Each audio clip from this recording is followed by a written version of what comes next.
Hi, and welcome to CryptoBiography. I'm your host, Brandon Starr, and this is episode 229 of CryptoBiography. It is also 21 of Snake Magic. This is easily the the longest story I've done for CryptoBiography. I'm still enjoying writing it.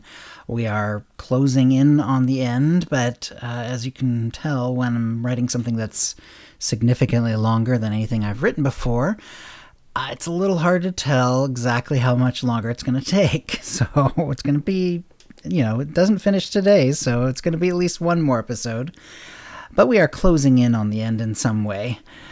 I've noticed the subscription numbers have been climbing, so thank you for downloading and listening, and I appreciate it. And if you have any comments or questions, well, we'll get to that information at the end. But here we go. Of the 4 scouts, 2 stayed behind at the estate for a time. Their job was to watch the light from the laboratory window from a safe distance to see if it was put out and when, and anything else they may discover. They would then come to meet everyone else at a place that Neidre discovered had been predetermined by Hefrid as a reasonably safe place a little off of Caedmon's estate. They were in little danger of meeting guards on the way out, as they were leaving from a side of the estate that didn't have much more than a small track marking the boundaries. There was only a stone wall actually preventing anyone from leaving, and it was no trouble at all for a nasrach. It wouldn't have done much to even prevent a slave from escaping, Neidre thought, but of course the real blockades were all in their minds, as indeed it had been in hers. They found a thick stand of trees, or rather, Hefrid relocated it from when she had noticed it earlier. Neidre found herself getting tired and asked Hefrid for permission to sleep. Of course. We'll all want to sleep some during the day tomorrow, though, if we can. We'll need to be as rested as possible for tomorrow night. Neidre agreed and found a comfortable sit of boughs to rest in. In the morning, Neidre woke up and took her time about it. She saw that the 2 scouts left behind had joined them and were talking to Hefrid, who seemed to have stayed awake waiting for them. Soon the scouts slithered up trees, bent on getting some rest. Neidre slid down to Hefrid. What did they say? The light was on almost all night. It seems Caedmon has gone to a nearly nocturnal style. On the other hand, we can't get them in the daytime, because every human on the estate will be alert. Neidre nodded. Let's just think for a bit. I'll go rest some more and see if I can think of something. Neidre rested and thought, but did not have too many new ideas of how to get the nasrach safely away without alerting every human on the estate. Martha, she believed and hoped, would be an easy job, not least because Martha was now expecting it. But the nasrach were chained, and could have no idea that help was on its way. She could affect the wall or the window, so perhaps they could scale the wall, create a hole, and go in and get the nasrach directly. But she did not know how healthy the nasrach were, and even if they were healthy, if they had any real proficiency at climbing. She did not know any way to fly or make others do so. She thought she could affect a door enough to bypass it without keys, so they might have to go through the building more or less the normal way. She'd only really seen the laboratory the one time, but she thought she could find her way upstairs quickly. The interior wasn't that complicated. She recalled being desperate to find it before. That was under time pressure. So she'd been there before. She figured she'd be able to lead them up quickly. Coming to a determination that she was not going to come up with a complete plan, but only some general ideas, she went back to Hefrid and let her know what she could. Hefrid seemed to understand. Not every mission can come with a full plan, she said, noting Neidre's discomfort. We'll make it happen.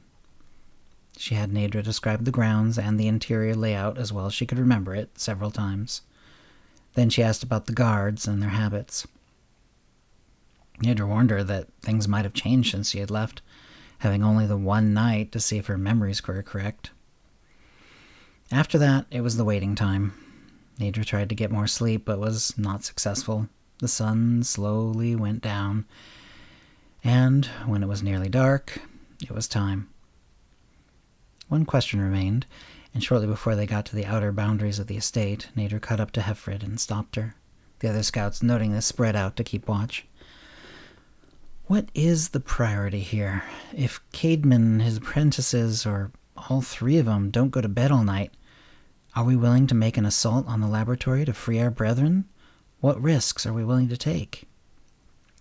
Hefrid put her hand on Neidre's shoulder and looked into her eyes. We aren't authorized to do something that might lead to an all-out war with the humans. If we go through and kill a powerful human, the humans may very well come after us. A lot of our strength comes from their failure to understand our strength. If they really knew how many of us there are, or how much magic we have, they might summon an army for all-out war. So let's do our best to get them out without causing such a catastrophe. If we fail to get them tonight, at least we know where they are. I can bring back others later, but not if we kill a bunch of humans and cause them to increase their defenses. Okay, Neidre replied. She understood. Soon they were at the back wall. No humans were in sight, so they scaled it and entered the orchards as the last light of the set sun turned to purple. They stopped again in the edges of the orchards near the kitchens. The open kitchen door's light was again bleeding from around the corner. Neidre let Hefrid know that this probably meant another late meal was being asked for by the humans in the laboratory. Hefrid nodded her thanks. Neidre put on her camouflage and slowly moved to the spot she'd used the night before. The kitchen was open again, but they were cleaning up. Neidre figured that meant the extra meal must have been made.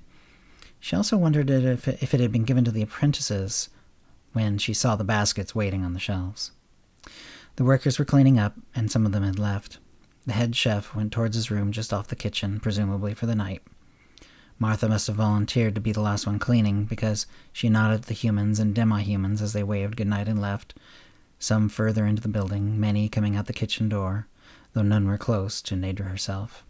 Soon Martha was the last one, and she finished swabbing the floor. Then she wandered towards the door and looked out towards the door of the main manse. Neidre moved slowly towards her. When she was a tail's length away, she whispered, "I am here." Martha stiffened, then relaxed.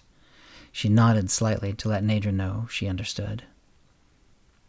Martha seemed to think for a moment, then said in a very low voice, "Can you hear me?" "Yes," Neidre whispered back. "The wine is very strong. We have dosed it. We hope that they will get tired and go to sleep. I can't say any more. They could be here any time." "Okay," Neidre said. "I'll see you in your room later." She backed off and went back to Hefrid, who listened intently to all Neidre had to say. "That makes it all the more important that we get her away tonight," Hefrid said, seeing something that Neidre hadn't. "If we escape with the nasrach, they will realize the wine was unusually strong and blame the kitchen staff. They'll be punished. Hopefully, if we take Martha away, they'll assume she was somehow in on it and doped the wine alone. Not that we should let any possible punishment by the slavers stop us." Neidre agreed and moved back towards the yard. She stopped well short of her previous spot, however, as she saw the apprentices leave the manse and make their way to the kitchens. Martha clearly had seen them, because they stopped short and she came into view, barely able to hold up both big baskets of food. They snatched them without a word and turned on their heels and were shortly back inside. Martha watched them go, then turned around slowly, clearly looking for Neidre, whom she couldn't spot, then went back inside the kitchen to finish one or two things. Then she closed the door and went to her room. Neidre waited. She did not want anything to go wrong. She needed to be patient. She didn't have to get Martha right away. The light was still on in the laboratory. Until that changed, they weren't going to the manse. So she could wait. If the apprentices wanted more food or found something fishy with the stronger wine, they might be back. And that's the end of the episode for this week. All right, well, obviously things are getting a little tenser. Hope you're enjoying it. If you have any comments or questions about this episode or previous episodes, CryptoBiography@gmail.com, or hit us up on Facebook or Twitter. And thanks for listening. Words and music copyright 2021, CryptoBiography LLC, all rights reserved. Characters and events are fictional, fictionalized, or satirical.